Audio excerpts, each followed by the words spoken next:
taking on the stage to prove them wrong. We're at the Council on Foreign Relations in New York. Our partner in this episode to witness the arguments around this question: is U.S. control of limited territory in Greenland a strategic necessity? Let's meet our debaters. First on the side, answering yes to this question, I want to welcome Alexander B. Gray. Alexander served at the White House for 4 years, most recently as Chief of Staff of the National Security Council and Deputy Assistant to President Trump. He's now a senior fellow at the American Foreign Policy Council. Hi, Alexander, welcome to the program. You are a fourth-generation Oklahoman, I understand. How are you liking these East Coast winters? Nothing compared to tornadoes. Fair enough. Well, anyway, I'd like to welcome you with a round of applause. And now your partner is Michael Pillsbury. Michael is a longtime U.S. defense and foreign policy strategist. He held senior Pentagon roles under President George H.W. Bush and has been a key figure in shaping U.S., China, and Afghanistan. Now the senior fellow for China strategy at the Heritage Foundation, and author of a book called The 100-Year Marathon about China's long-term strategic ambitions. Welcome, Michael. Welcome to the program. What point are we at in the 100-year marathon? 25 years to go. All right. Welcome to the program. Taking the opposite side of this argument, I want to welcome Dr. Kori Schake. Kori's career in government includes the U.S. State Department, the Department of Defense, the National Security Council. You are now the Senior Fellow and the Director of Foreign and Defense Policy Studies at AEI, and you recently came out with your new book, The State and the Soldier. Kori, you are an open-to-debate veteran. We think this is a record, that this is your 8th time debating with us, more than anyone else. Wow.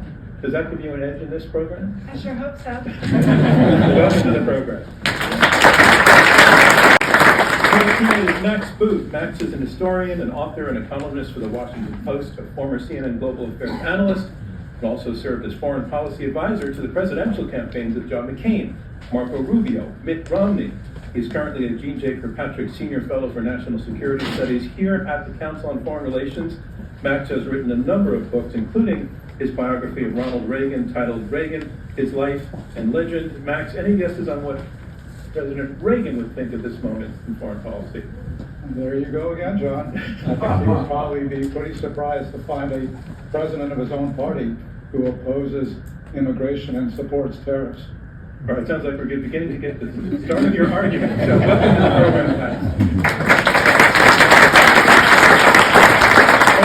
program, Max. All or part of Greenland, I would have thought you were crazy. But then I would have also thought you were crazy if you suggested we were going to tear down the east wing of the White House or close the Kennedy Center. There's a lot of things going on right now that are pretty strange.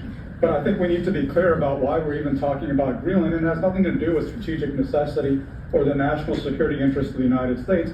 It has everything to do with the fact that the President of the United States is a former real estate developer and he likes to acquire land. He wants to acquire territory. He's made it very clear that he sees Greenland as kind of a trophy property, the biggest acquisition since Alaska in 1867. And when the New York Times pointed out to him, we don't need it for security or economic reasons because it's part of Denmark, which is part of NATO, and therefore completely open to American cooperation and American investment in American security. President Trump's reply was, it's psychologically important to me. Well, psychologically important to this current president doesn't mean it's important to the security of the United States, and it's not.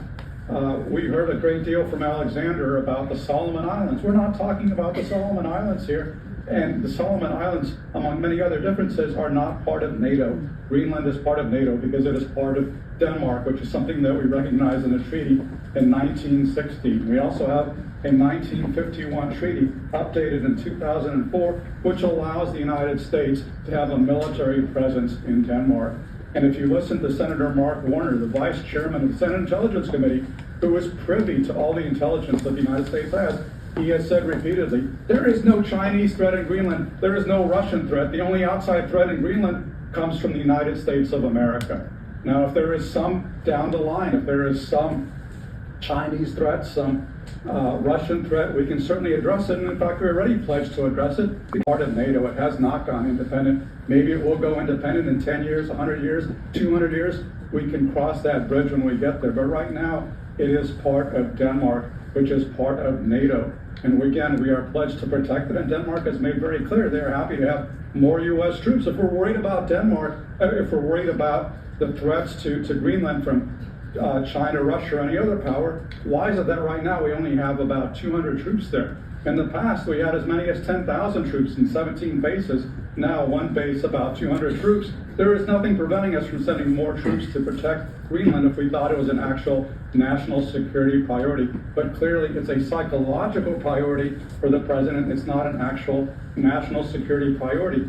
But in the course of pursuing President Trump's psychological priorities, he has caused a crisis with NATO. We only have to think back a couple of weeks to remember an existential crisis when President Trump threatened military action and economic action to take a territory away from our treaty ally in contravention of the UN Charter, which forbids territorial aggression. Now, when the markets went haywire, when the Europeans threatened to strike back with tariffs of their own, President Trump walked back his threats at Davos, thankfully. And now his envoy to Greenland just wrote in the New York Times that all they're asking for is open access. They're not actually even asking for what the other side is arguing for in this debate, which is American acquisition of Greenland.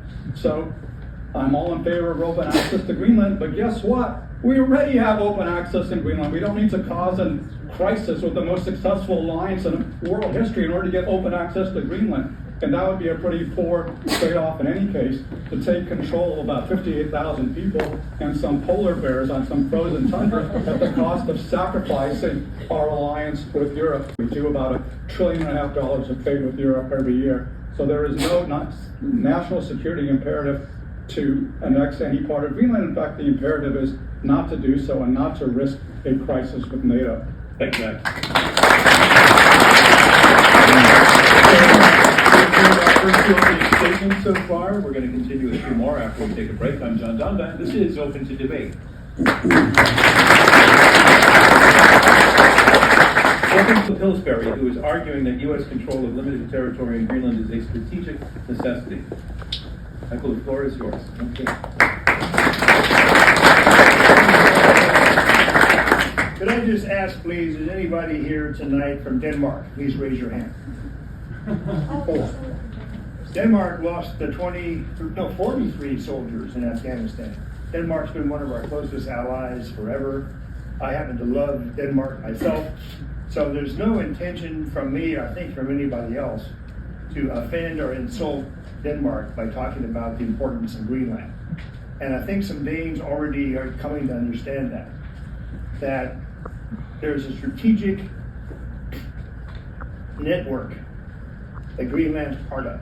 Began in the early 50s. The three biggest early warning radars, one in England, the third, and the first one in the V shape to detect enemy missiles was in Greenland.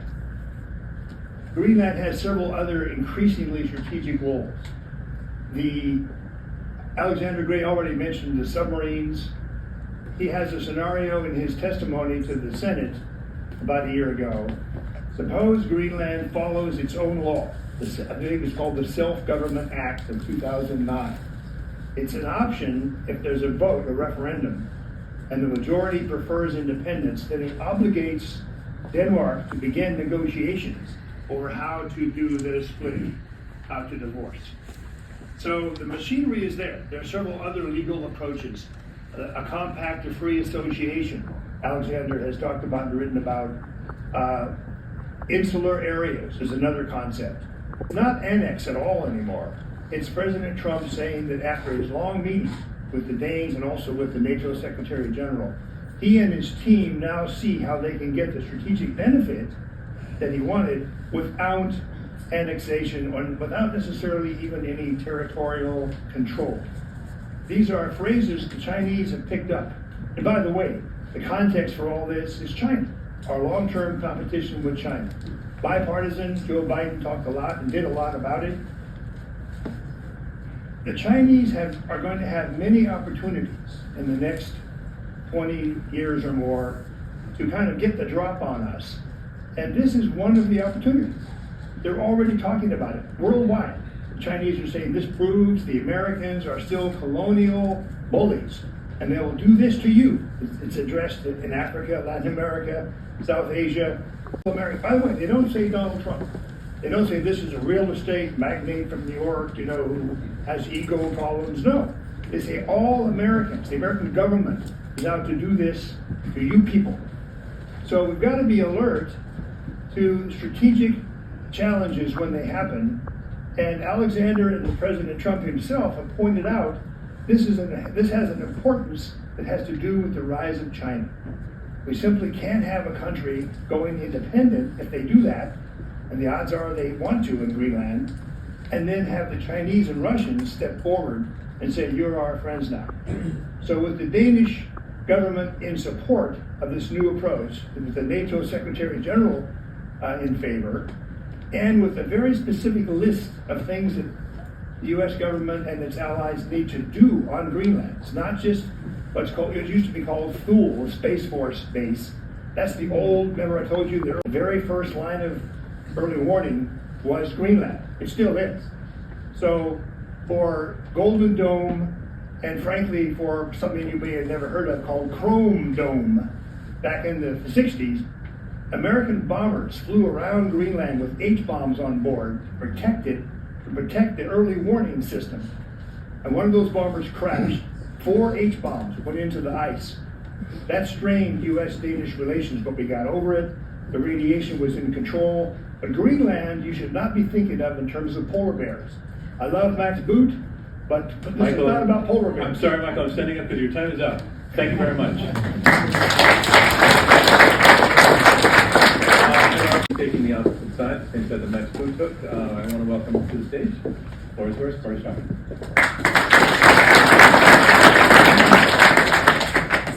So many of the points I was going to make, Mike actually made, right? That our ally Denmark actually had a higher per capita casualty rate fighting in Afghanistan than the United States did.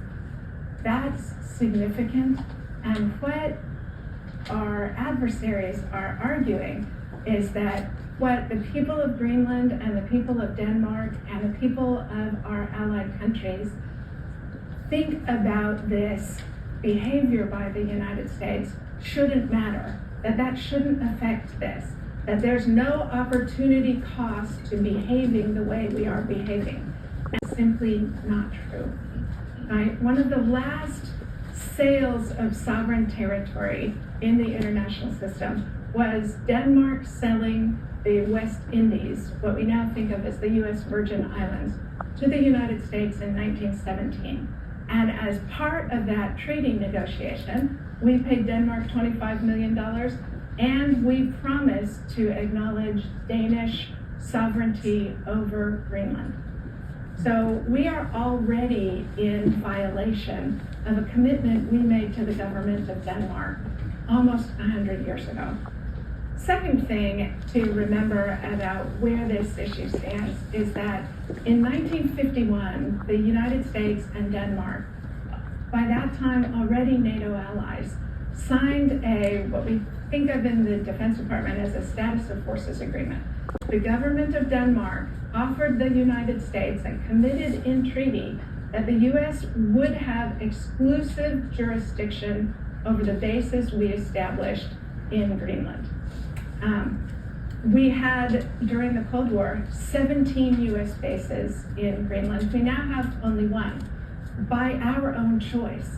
And the government of Denmark and the government of Greenland have repeatedly emphasized that they are partners with the United States on preventing China from using Greenland for purposes that erode the security of the United States, of Denmark, and of the other NATO allies.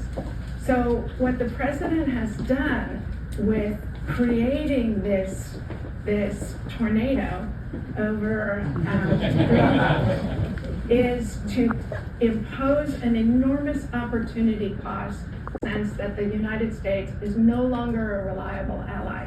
When the President of the United States says we have to have control over Greenland, that means, because that's the only way we can be sure we would defend it, that undermines not just our pledge in 1917 and 1949 and 1951 to the government of Denmark, but it undercuts the commitment that we have made to our NATO allies as well. And so we need to acknowledge that, first of all, any needs we would have to increase American security by access to or operations in and around Greenland, we already have. And that the bad faith actor in this actually isn't even China. It's us who are our friends in Greenland, in Denmark, in the NATO allies countries, to question whether the United States is a bigger threat to Greenland than China is to American interests in Europe and beyond. That cuts to the fact that no dominant power in history has ever had as much voluntary assistance as the United States gets from friendly countries, and we're destroying it with these threats to Greenland. Thank you very much. Everything together, Corey was arguing not just that the aspiration for control of Greenland, but also the way that it's happened. That in this case, she says, China is not the bad faith actor, we are, the states are. What's your response to that? Oh, you don't have to stand anymore. We're sitting through all the rest of it. You're insulted by the other argument. I we stand up. But I think that the United States remains the greatest force for good in the world, and the idea that we are the problem in Greenland. Again, let's not personalize this. Let's not make this about individual American presidents. It's not about Andrew Johnson. It's not about Donald Trump. It's about the fact that we have to deal with the future of Greenland as the Greenlandic people most likely want to see it play out. And they were on the path to independence before December of 2024, and they're going to be on that path again.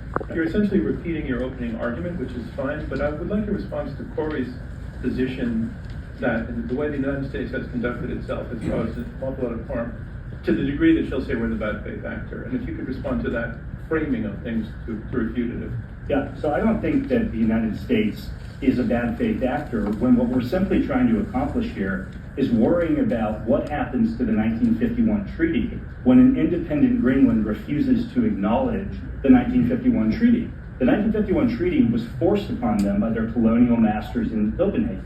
Why would they choose to honor the 1951 agreement post-independence? That's why we have to come up with a framework today to prevent them from having the same lack of choice that our friends in the Solomon Islands and Kiribati and Tonga and parts of Africa were confronted with when they were met with malign foreign. So you're fundamentally arguing that the status quo that's working is not long for this world, or potentially, and therefore you can't count on it. So Max or Corey, if you can respond. Yeah, I'd love to. So first of all, we're not taking control of the Solomon Islands, even though we acknowledge that those are hugely consequential. So to take your parallel of the Solomon Islands and Greenland, why do we need to take control of Greenland if we haven't felt the need to take control of the Solomon Islands? And the second point I would make is that even if Greenland negotiates independence from Denmark, there's going to be a negotiation about the status of bases. There's going to be a negotiation about what will and won't carry over. And as part of those negotiations, if we're considered a threat to Greenland, they're sure not going to want American bases and American operations there. Whereas if we were friendlier and respecting our current obligations, even if they become independent, to want a continuing American military presence and a continuing American security guarantee. Michael?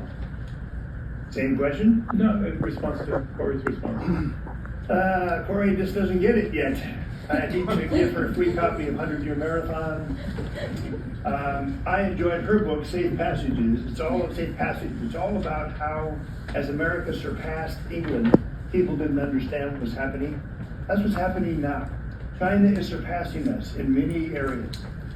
There are probably 20 more examples beyond Greenland that we will face over the next 5 years or so, where the best thing we can do is shut a door that China doesn't have to go through and increase its problems with us.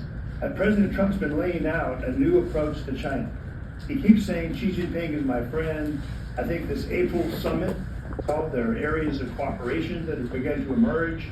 But if we leave open around the world If we unlock doors, as an old metaphor goes, the burglar will come and try the different doors. If one is open, the burglar will go in. So we're trying to shut the door in Greenland to make sure that we have the strategic things we need. The narrative suggests that China is about to take over Greenland if we don't occupy it first. It actually kind of reminds me, as a historian, of the justifications used by European imperialists to take gobble up territory all over the world in the 19th century, saying like, if we don't do it, some other country will do it. So that became a very convenient excuse.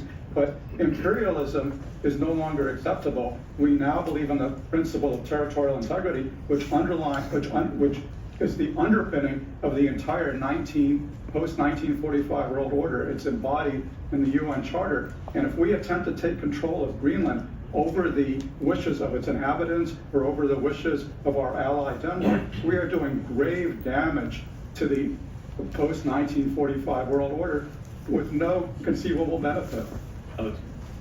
Independent people who fought for their independence from colonial masters for decades, and then have had the Chinese strip away their sovereignty.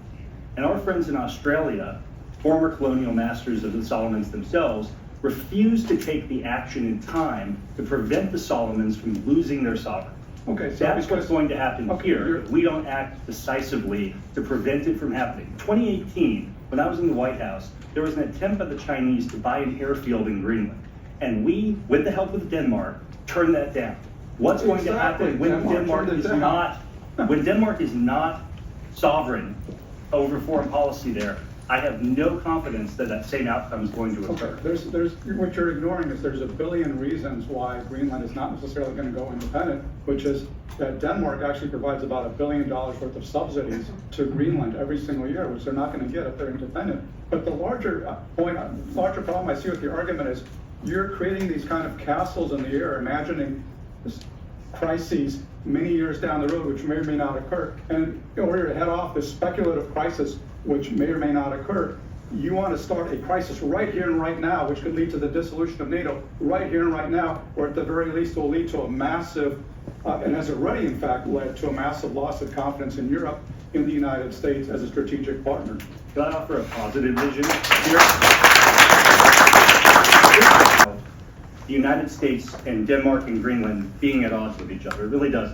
This is the best option here, just like our friends in the Pacific, think Marshall Islands, Palau, Micronesia.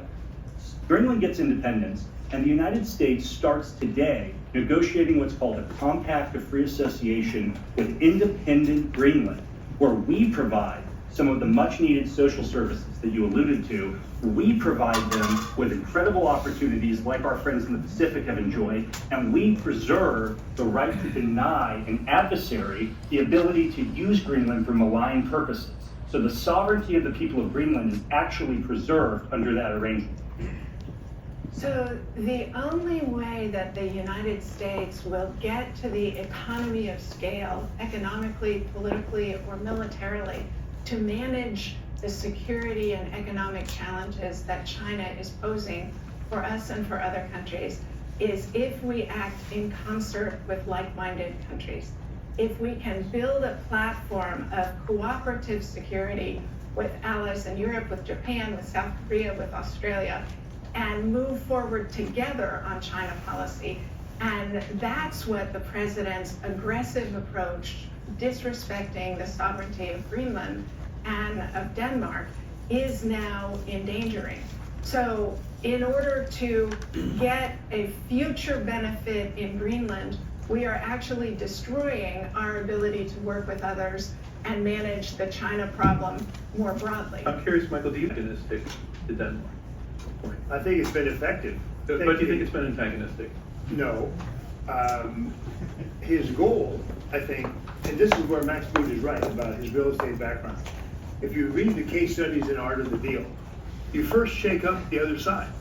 Then you try to learn what their bottom line is, then the negotiations go on. That's exactly what he's done about Greenland. And I think Max has missed the memo. We are not talking about annexing Greenland anymore. Nobody. Well, let me ask you this question. If had the president not walked back the threat of forced Davos, we would be talking about annexation. I think that's what he was implying, use of force, if No, necessary. because there's Compact of Free Association. Alex is mentioning several other means besides But annexation. the president said he would not rule out the use of force. And my question is, when we talk about strategic necessity, what does necessity justify? How far, if annexation were something that you were voicing, and I realize at this point it's become hypothetical, but it just want to know where you are. It was philosophically. withdrawn. Nobody says annex anymore except you and Max Boone. But let's come to this Max, debate. you're gonna take it back, aren't you? But let's come to this with what can we offer the people of Greenland? No. that's positive?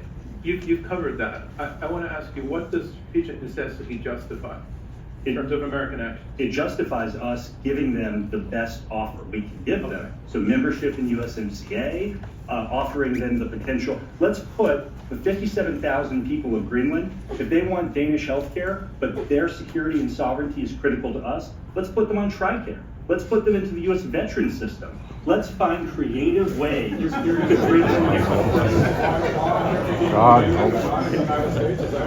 I'm not arguing against Obamacare, Max. I'm arguing that Greenland's a security issue for the United States, and it justifies extraordinary exertion to keep it safe.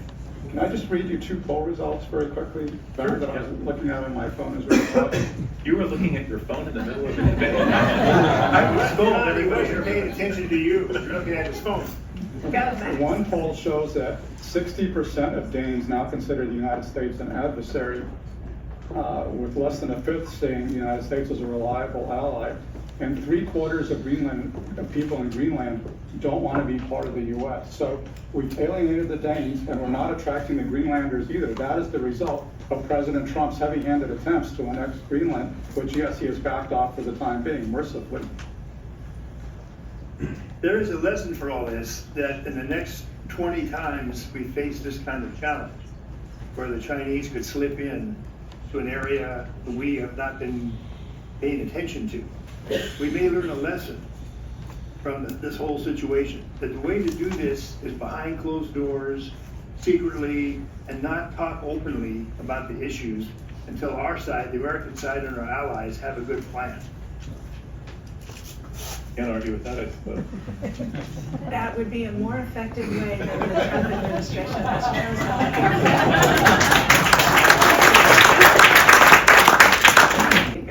What they think about the president's behavior really matters. And by the way, with all of his bullying and threats, he hasn't achieved anything except alienating our European allies. There is no new agreement on Denmark and Greenland, and the Danes have made clear that they will not agree to any infringement of their sovereignty over Greenland. And so basically, President Trump had to retreat. So this is not some 8-dimension chess art of the deal. It was basically just bullying our allies for no good reason and putting a strain on the NATO alliance for no good reason. We've talked a lot about China as a threat. China comes into this potentially in another way. If the U.S. is seen or understood or perceived, rightly or wrongly, as bullying and threatening, what does that do to the U.S. position on standing up for Taiwan? What does that do to the U.S.'s position in opposing Russia in Ukraine or Russia's seizure of Crimea? Is it a different thing, what the president is talking about and what happened with Russia and what might happen with Taiwan? But Xi Jinping does not need any lesson from anybody about how he perceives his core interests. And Xi Jinping's going to do what he's going to do based on the military balance in the Taiwan Strait. And the same with most of our adversaries globally. There's nothing, this is about us doing something that is in our core strategic interests. And frankly, if we leave ourselves vulnerable to malign influence in our hemisphere, we will be much less able to deter adversaries elsewhere in the world. Shore up your core base, and then you can project power from there. I'm going to let you respond, but I just want you to know after the response from this side, I'm going to go to you for questions. And the way it will work is I'll ask you to raise your hand, and I'll call on you. Please stay where you are. A microphone will come to you, at which point I'd like you to stand up, tell us your name, at least your first name, and then ask for perfectly phrased questions. America's superpower is playing team sports. It's getting voluntary cooperation from countries to do what's in our mutual interest. And that's what this kind of behavior, this kind of threat to a treaty ally makes more difficult. It's entirely imaginable that rather than a future where Greenland is independent and has American health care and is happy about that outcome. That we will see a future in which the United States goes to fight a war and nobody comes to help us, where countries deny us military bases, where they deny us overflight rights, where they deny us refueling. So not even their own participation. They will refuse to help us if we behave no different and no better than the bad guys like China and Russia. Okay, I'd like to go to you. If you could stand just so that the debaters. Sure. Grana Faruhar from the FT.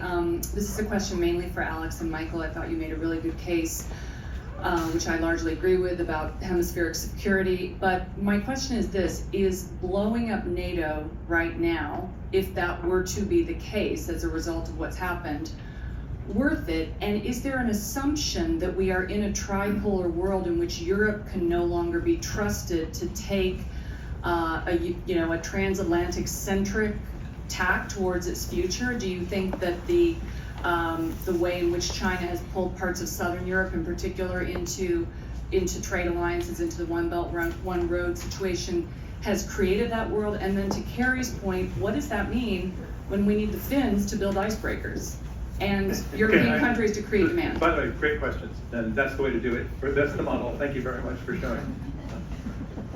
Yeah, great question. I think that your example about Southern Europe is a great example of why the United States has to be careful about what's happening in our hemisphere. Chinese have a playbook for how they will use economics precede the flag, and they will use every instrument of national power to undermine our ability to have the hemispheric defense that was normal from FDR until recent years, when we turned our attention to things that were far outside of our core interests.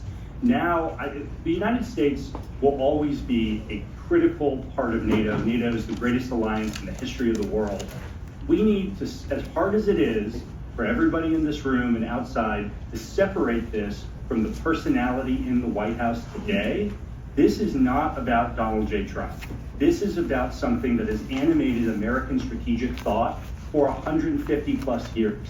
Let's think about how our interests will be threatened in the years ahead by the exact pattern of Chinese behavior you just laid out, not what's happening with American politics today. Alex, part of the question also was, if NATO is blown up because of this aggravation, is that worth the cost? NATO's not an alliance. We're not all in this because we're best friends. We're in it because it serves each other's core interests. And the interest of Europe is to prevent a hegemon like the Russians from taking over continental Europe. The United States, as the balancing power, is able to come in and prevent that from happening. As long as that's the power dynamic, that will be the logic, the strategic logic behind the NATO alliance. Let's not worry about who said what to whom. Let's focus on the power dynamic, and that's why NATO is relevant, and that's why we're relevant to NATO. Thanks. You know, if you listen to this, you would imagine that every U.S. president going back 150 years has been obsessed with annexing Greenland, and this has been one of the fundamental tenets of American foreign policy, has been to annex Greenland, whereas in fact I'm pretty sure that in the last 70 years, the only president who's actually thought to annex Greenland is Donald J. Trump. In fact, No, Harry Truman, for yeah, sure. that's what I'm saying. There's Since a Harry declassified Truman, memo since from Harry Freeman Truman, Matthews. I said 70 years, Michael. Since Harry Truman is Donald J. Trump. Okay, sorry. And what has actually been an animating principle of American foreign policy for the past 80 plus years is collective security. And any American attempt to infringe on Danish sovereignty over Greenland undermines the concept of collective security, undermines the NATO alliance, and so it actually does grave damage, as Corey has been arguing so eloquently, to America's core security interests. All right, I'm going to take another question. I have one amendment to the question rules. Please just ask one question. Right, it'll come on your right hand side. Hi, my name is Philip Ellison. You know, for the past 60 years, since the 1960s, we've seen the move toward decolonization. Greenland is not anything but a colony of Denmark. It is not a state like California in the example you used to earlier. My sense is that we're not thinking far enough into the future. And I think that what we should be talking about is negotiating directly with Greenlanders. And I've known Greenlanders, and I know that they're native people. I'm sorry, I they need don't to consider land your themselves- question if you can. Okay. when are we going to start talking directly to Greenlanders and not forget, but of course, not to sideline the Danes? Would either of you like to take that other side? The answer should be never. The answer should be never, you think? Well, again, this is a little bit like, to use Corey's analogy, it's like if the Chinese or Russians decide that Puerto Rico should really be independent and start talking up to Puerto Rico about how they can become independent from the United States, we would see that as an infringement on our sovereignty. We would see that as a threat to U.S. national security. And when you say talking to the Greenlanders, there have been credible reports in the Danish media of U.S. envoys trying to foment an independent movement in Greenland and trying to wage covert action in Greenland to try to lead to a secession movement. We would not tolerate that in our territory. I don't know why the Danes should have to put up with it in their territory. Other side? So I think that we already are talking to the Greenlanders. We have a consulate there, set up under President Trump, and I think christened under the Biden administration. Look, a couple weeks ago, we had a joint meeting between the foreign ministers of Greenland, Denmark, and the United States. And it was a productive meeting, and among the topics that have been publicly disclosed were how can we have a closer direct contact between the people of Greenland and their government and the United States. That's the logic here. This is the strategic logic. Let's set aside our concern about Danish domestic politics. The concern here is that Greenland is moving in one direction, and if we're caught flat-footed and we don't respect the sovereign decision of Greenlanders over the next 10, 20 years, I'll tell you who will come in and fill the gap: the Chinese. Another question? Hi, Lisa Butler here. I have just a small fact check on it was on the geological surveys. The Danish government has indeed done extensive geological surveys of Greenland and made them publicly available. And currently there's one rare earth deposit being explored by a New York-based company, and that's not listed, so just a small fact check. But my question is, if you could put this more in the context of the national security strategy, because I think this kind of... Can you just phrase the question? So if we could put this conversation into the context of the national security strategy, because I think one of the reasons why the Europeans are so concerned is that in that strategy document, some of the harshest words were not aimed at China. You're asking whether Europe. this pressure campaign on Denmark is part of a kind of harsher turn towards Europe, Yes, which is evidenced in the recent national security Yeah. strategy. Yeah. I think fits into that Yeah. mold. I'll take Yeah. it to this side first. Yes. Yes, it does. So Yeah. one word answer, and you're going to say no. No. Okay. Still insulting the Europeans. If you could stand up and say. Hi, my name's Hall. I love polar bears and like acquired property. But I want to ask about, is annexing or acquiring Greenland in some ways a strategic distraction? China's in the Pacific, and this is taking away our time to actually focus on China, possibly Solomon Islands. And with our Navy is stretched thin. Do we want to send more destroyers to focus on Greenland when they should be focusing on the Pacific? I want to clarify. Are you saying is this a foolish policy because we can't actually manage it? Is that the question? I think it's an operational distraction. overstretch and distraction operationally An strategically. unintended distraction. It's not a ploy to distract. It is a negative distraction for the U.S. Correct. strategy. Okay, let's take this up. Just remember the nitty-gritty for a second. The referendum on Greenland, authorized and described in detail in their own self-government act, involves perhaps 30,000 voters of the total of 57,000 people. It calls for a strict majority outcome. So that's 15,000 people who may or may not know much about what it would be like if they had China as their main partner compared to America as their main partner. So I'm supposed to keep in touch with the Chinese. I visit there all the time. Very funny joke was made recently in terms of the distraction. This Chinese diplomat said, the CIA has overturned governments all over the world. It's only about 15,000 voters you would need in Greenland. Why doesn't the CIA just turn them into voting for you? I thought to myself, that's a pretty good idea. Yeah, I think that kind of sums up the problem with this proposal, because that we act like China or Russia, and that is the reason why, by the way, although this is billed as a plan to fight China and Russia. And I'm actually kind of surprised you're not talking about Russia at all, because actually Greenland is a lot closer to Russia than it is to China. But the reality is, as you've been alluding to, both China and Russia are delighted by this because it makes their case that they should be allowed to undertake territorial aggression against their neighbors, because that's what the United States is doing. Sergei Lavrov, the Russian foreign minister, actually said, he was happy that Trump is saying we need to take Greenland for our security because Russia supposedly needs Crimea for its security. So you're legitimating aggression by the enemies of democracy.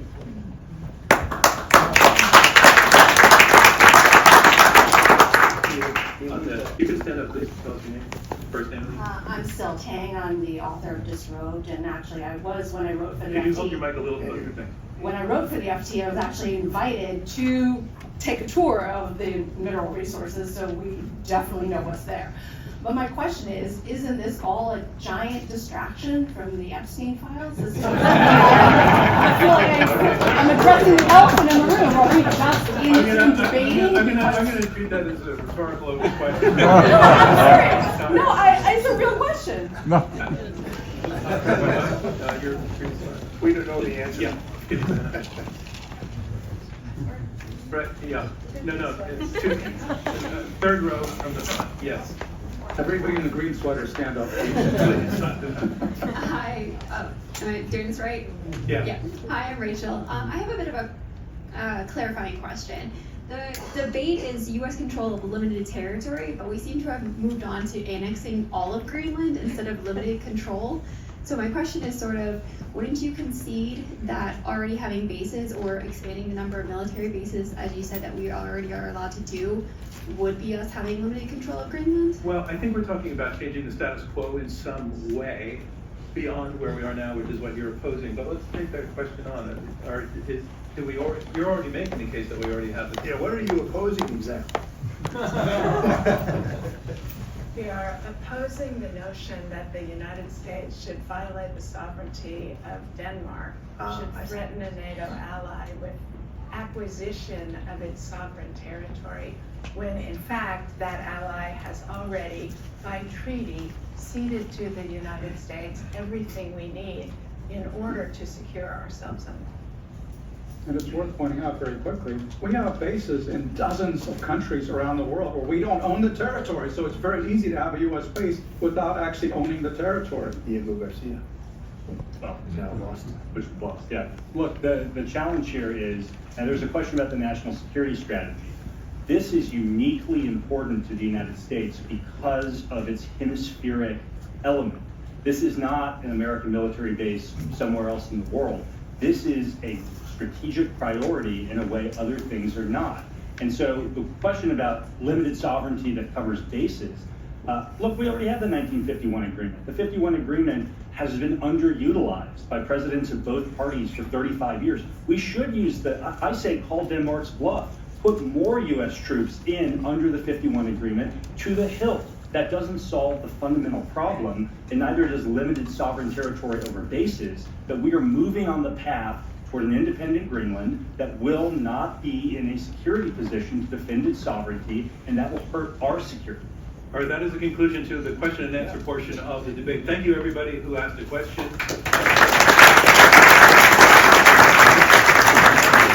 Thanks to the 14 hands that I still see coming up for your patience in not being able to get to ask them, but we really appreciated the questions. So now we move on to our closing round, and in our closing round, each of the debaters has one more opportunity to make their case for or against the question that we're asking. Where again, they will stand, they will take the floor, and appeal to you directly. And first up, and once again, Alexander, your 2 minutes from that floor position starts now. You are arguing that the U.S. should control limited territory in Greenland as a strategic necessity. So it's always fun to debate two of my favorite authors. I will say that where I disagree particularly with what Max said was that the United States doesn't have time. This is something that moves much faster than democracies traditionally are able to respond to. We have a horrible history as democracies of getting in front of incipient security threats. Our great friends in Australia thought they had, to go back to my favorite analogy in the Solomon Islands, they thought they had it under control. I had numerous conversations with Aussie officials who said, don't worry about it, mate, I got it covered. They didn't have it covered. And that's because we do not have a great ability as democracies to get ahead of these security threats, that autocracies move way faster, and so we've got to act quickly now to get ahead of it. That's why I'm advocating not doing anything to break up NATO, not advocating that we do things that would damage our relationship with our close European allies. I'm advocating we have a respectful conversation with Greenland, with the Kingdom of Denmark in the room, about what the future security arrangement of an independent Greenland looks like. And this means a compact of free association, most likely, where the United States provides for the security of Greenland, and most importantly, we have to have the right to deny any malign power under treaty the use of airspace, sea, or airspace in Greenland. We must be able to deny that. And that is what a compact allows us to do. We can put our best foot forward. We can give USMCA associate membership or allow an annex in USMCA that covers Greenland. We can offer the Greenlanders tremendous integration with the United States from an economic standpoint, from a social services standpoint, like we do in the compact states. There are things we can do today, and we don't have as much time as my colleague thinks we do. Thank you. Thank you. The U.S. control limited territory in Greenland of strategic necessity. Max, your closing statement. Well, Alexander says that we need a treaty to deny any malign power access to the territory or air or sea of Greenland, and I fully agree. And guess what? We already have such a treaty. It's called the NATO treaty. It actually exists right now because Greenland is part of Denmark. It is part of the U.S. security umbrella.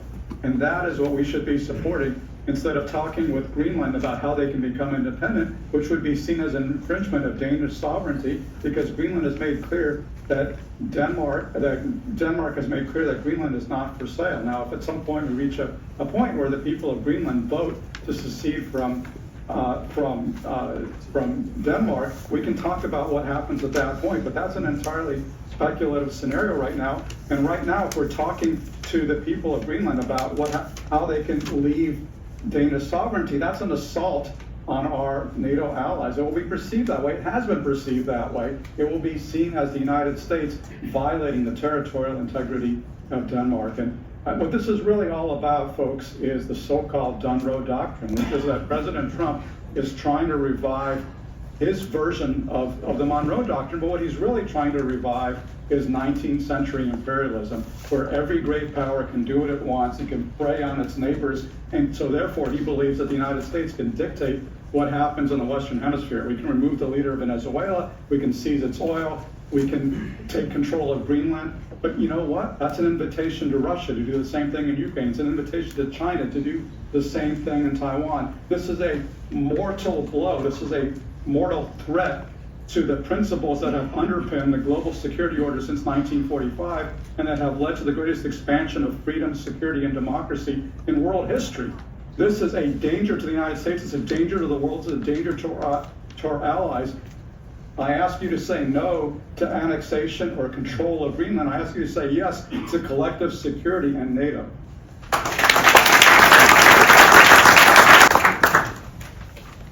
Okay, well, 2 or 3 new points. Number 1, Chinese ICBMs, Chinese nuclear weapons, they're tripling the number of nuclear weapons. They have now gone to 320 ICBM silos. The American response is to upload more H-bombs to our Minutemen. A nuclear arms race is in the process of beginning. It's just context for what's going on in Greenland. We're in a long-term competitive struggle, if you will, with China. This is a case study, how it's handled. I mentioned before, I was joking, I was conveying a Chinese joke. What about 15,000 voters in Iceland? Sorry, Greenland. I was thinking ahead. Don't we have the right, I hear Max's words, but don't we have the right as a country to offer to the voters in Greenland, this is the Danish subsidy, it will be doubled under the Americans. By the way, the NATO Secretary General himself is involved in this process. Trump was talking about, he praised the NATO Secretary General for his work on this new offer to withdraw annexation and move to something quite different. So NATO is involved, the Secretary General himself. FT's reported this correctly, by the way. How can we deny ourselves telling what would happen to the people, the voters of Greenland, when they're the ones, Max, they passed something called the Self-Government Act, 2009, quite detailed. If the referendum goes for independence, the Danish government is obligated to start the negotiations. So we don't have a NATO blowing up. We have the means of a solution to the problem that we've got to take Greenland more seriously than before. And we have the money and the means and the military and the intelligence to do it. Denmark does not. No offense to Denmark, but we can do it. Sorry, your time is up. Thank you. And Corey Johnson? So I will concede our adversary's suggestion that if only we could see our long-term strategic benefit in an independent Greenland, that the United States had public support that behavior, threatening violence against a treaty ally of the United States that has fought alongside us and taken casualties in higher proportion of the population than we have, that threatening that ally has changed the dynamic. Max gave you the numbers on how it's changed the dynamic in NATO Europe and in Greenland specifically. We can't undo that. We can't. They won't unsee that. And the alternative team is suggesting that those things don't matter. But when I was a little kid and I would get in trouble, I would close my eyes because I thought my parents couldn't see me if I couldn't see them. But allies can see the consequences of what President Trump's threats have done, and those will be enduring, and they are making us less secure and have the potential to make us less prosperous as well. Playing team sports is how the United States succeeds, and we have not done it well. We have done damage to that with the assertions we've made on Greenland.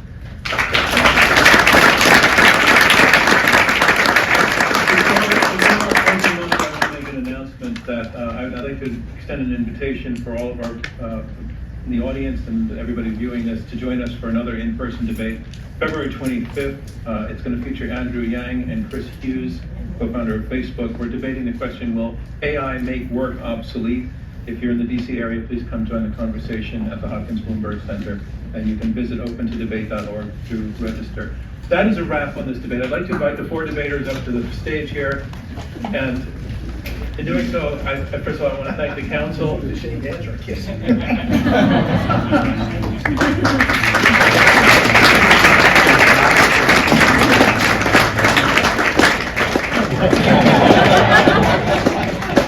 want to thank the council once again for providing this opportunity. We love working with you. I want to thank our four debaters. I want to thank everybody who asked a question. And we'd like to conclude just to show you kind of got ahead of me on this, but a handshake. All the debaters.